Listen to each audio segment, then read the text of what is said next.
Let's see what we got going on here. Look at this. How would you like to see a player from the New York Yankees and a player from the Boston Red Sox duke it out in a boxing ring?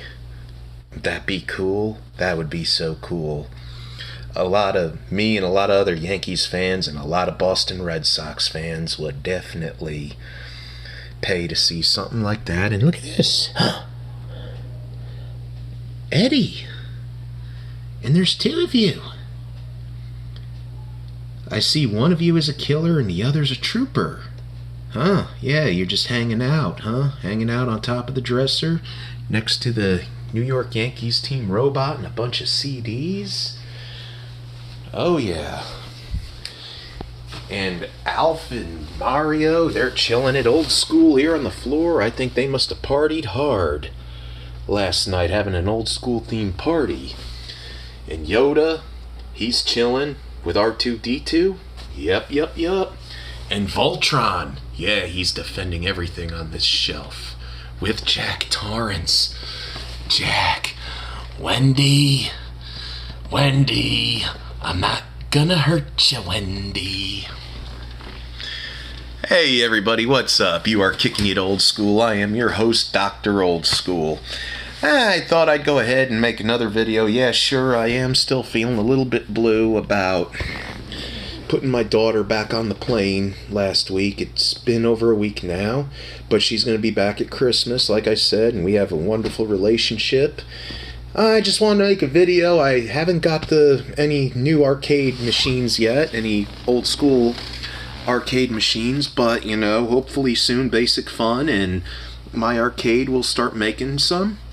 I actually wanted to go ahead and share with you some Old School books I have in my book collection that would be perfect bathroom reading material or bedtime reading material for any old schooler out there. I want to start off with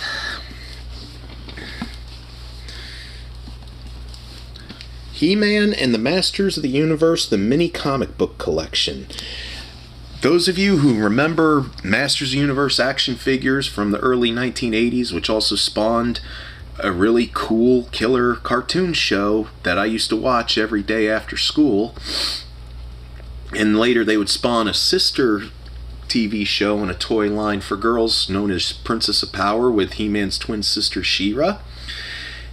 And one of the things is what's cool about this with how every action figure came with a mini comic, and they taught us values and morals, taught us about friendships and how to do unto others, mainly biblical stuff. But this book right here, this book is something else, let me tell you. I mean, they interviewed some of the artists, the writers. I mean, here's like from the early when they were just small story books.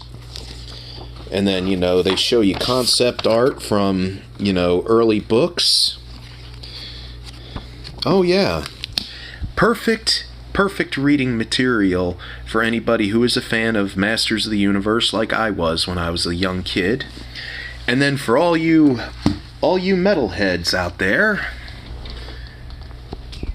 the complete illustrated history of the Beast, Iron Maiden updated by Neil Daniels. A coffee table book written by Neil Daniels, which is an updated version, shows you their pictures of their early club days and who they would open up for, and their struggle and tour dates from over the years. I don't know, in my opinion, call me crazy, but in my opinion, I would say that Iron Maiden were the Rolling Stones of the new wave for British heavy metal. And then another one that's really good by Daniel Buxbaum, or I don't know how to pronounce his name, it's a European. This is called The Encyclopedia of Heavy Metal, completely revised and updated, with the original foreword by Ronnie James Dio, and in this version you have a foreword from his widow Wendy. And it goes ahead and gives you the oral history of every heavy metal band that have come since heavy metal's inception in the late 1960s and early 70s. Everybody from Jimi Hendrix to Pantera to Slipknot. I do suggest you pick this one up. You can find both these books at your local Books A Million or Barnes & Noble. Another one that I got for Father's Day a few years ago, The Art of Atari by Tim Lapetino. And it shows you all the artwork for the video games and early concepts and, all the things they did to promote the games. Perfect for any old school gamer. And of course, something that I remember from my childhood. Here, let me fix my hair. I haven't had a haircut in a while. As soon as I get done with this review, I'm going to tell you about what's been going on lately. A few years ago, I was down treasure hunting over at the flea market in Fort Myers, Florida, known as Flea Masters. I went to a booth where they were selling old books and such, and I came across two treasures from back in my childhood. This one right here, I never had it, but I remember it being read to me as a kid in kindergarten. The movie storybook of E.T. the Extraterrestrial. Published by, well, I don't know who it's published by, but let me see. I know if it's probably, yeah, from,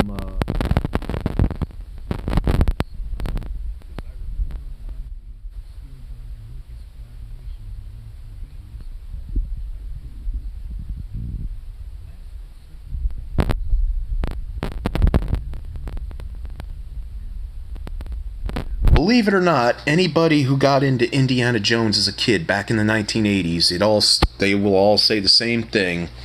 Their dad took them to see Raiders of the Lost Ark.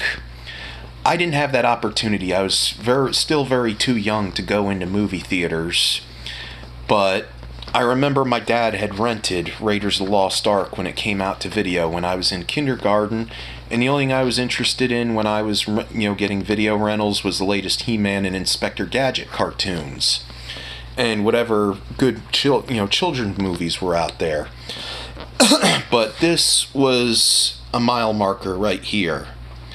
When I was 8 years old, my mom and dad, if you remember back in the day, those read along with the story, book and record or book and cassette.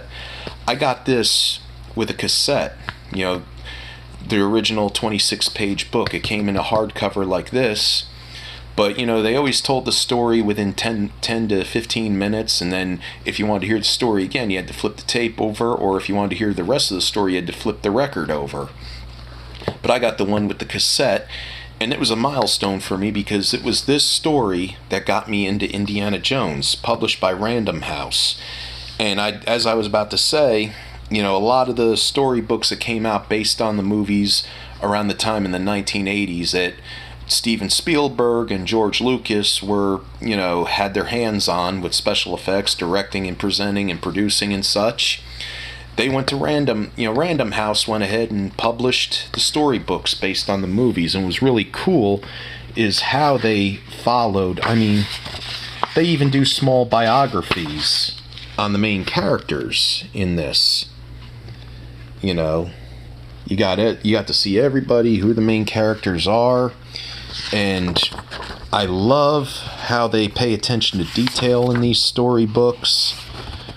They put added parts in there that you don't see in the movie, but were cut due to money constraints and all that other stuff. But then, hey, back then, George Lucas didn't have the budgets like he has today, where nowadays, each time they re-release the Star Wars movies, they got to add in a new special feature, they got to add in a new special effect that they didn't have before, which I was I was excited when the special editions came out back in 1997, and that they added some deleted scenes that they never had in the original movie, but, after a while, I like to stick to the original classic, the way I remember seeing it. But yeah, those last two books I found at a flea market in Fort Myers. It's called, if you're in the Fort Myers, Florida area, and you want to go to a really good flea market, go over to Flea Masters if you're coming from I-75, hit the exit to Dr. Martin Luther King Jr. Boulevard. and it's right there at the corner of Dr. Martin Luther King Jr. Boulevard and Michigan Links Avenue. And for more old school stuff, if you like my videos, leave me a comment, leave me a thumbs up, hit the bell. If you're new to the channel, subscribe, tell all your friends. And I want to say I am sorry I haven't been around for a while. It's just that I said before that I had started a new job at Publix some months back, but unfortunately Publix didn't pan out for me. So I had to go somewhere else. And I'm happy right now. I'm working for a furniture outlet, a luxurious furniture outfit called Clive Daniel, which I do have experience in warehouse and prepping furniture, getting ready for deliveries and deliveries itself. So I'm very happy at doing that right now. And, hopefully it'll give me a long and fruitful future. Maybe I should have stayed with, the furniture business instead of getting out of it a long time ago. But, hey, sometimes you think the grass is greener on the other side, and and you go ahead and you look for something else. Anyway, this is Dr. Old School signing out. Gonna say, wish you all Godspeed, and may the force be with you always.